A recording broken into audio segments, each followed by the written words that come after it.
The MP5 is an iconic weapon. This firearm has been seen everywhere, in films, video games, real life, you name it. Today, I'm going to be exploring the origin of the MP5, and I'm inviting you to join me. The Machine Pistol 5, aka the MP5, is a 9x19 parabellum submachine gun developed by a team of engineers that were a part of the German defense manufacturing company, Heckler & Koch, also known as H&K. H&K developed the G3 automatic rifle, and because of the success of that rifle, they decided to make 4 guns that were based off of the G3 automatic rifle. One of those guns being the HK-54, the MP5's original name. Work on the MP5 officially began in 1964.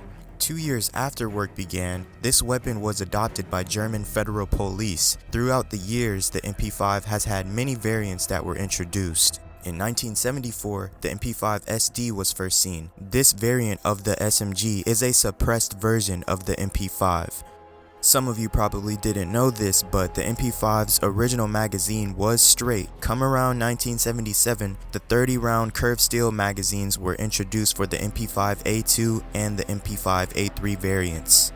Fun fact, in 1980, the MP5 really made a name for itself when the British SAS charged into the Iranian embassy in London, killing 5 terrorists and rescuing hostages during Operation Nimrod. It is believed that the operation took around 17 minutes to complete with about 30 soldiers. With their success in rescuing all of the remaining hostages, one hostage was unfortunately killed by a terrorist. They also captured a terrorist who was attempting to get away by trying to blend in with the hostages that were being rescued. I know that guy had to be dumb as hell thinking he was gonna get away with that. He was definitely a Nimrod. Get it? Because the operation was called Nimrod. Operation Nimrod. Okay, I'm done. Alright, all jokes aside, if you're like me, you're probably wondering about some of the weapon details. The MP5 has a hammer firing mechanism that is a part of the trigger group. This mechanism is located inside the weapon, and it starts with the trigger. The operating mechanism the MP5 has is a roller delayed blowback mechanism. This mechanism was developed in German prototypes at the end of World War II. To give you an idea of what the roller delayed blowback mechanism is, I'm going to show you what it looks like in Modern Warfare because I don't actually own an MP5, I own MP3s. So yeah, I just want to say that there's more details for this mechanism, but to keep it simple today, what it does is basically just getting the bullet casings out of the chamber. As I mentioned earlier, there are many variants for the MP5. Here are a couple worth mentioning.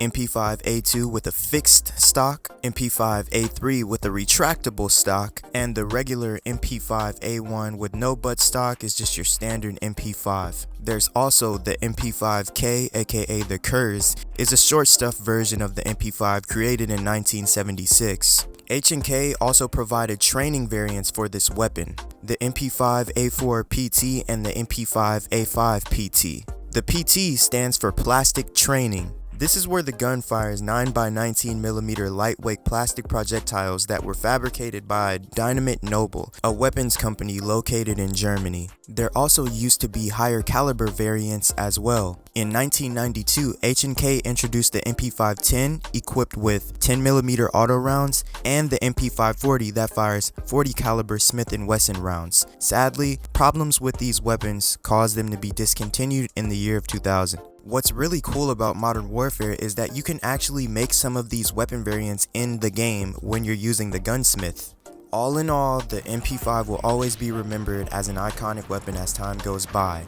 It's been in numerous films and video games and has the potential to be one of the greatest SMGs ever produced. If you enjoyed this video, make sure to leave a like, comment down below on what weapon I should cover next. Subscribe if you are new. I'll see you next time. Peace. Boy, don't get smoked.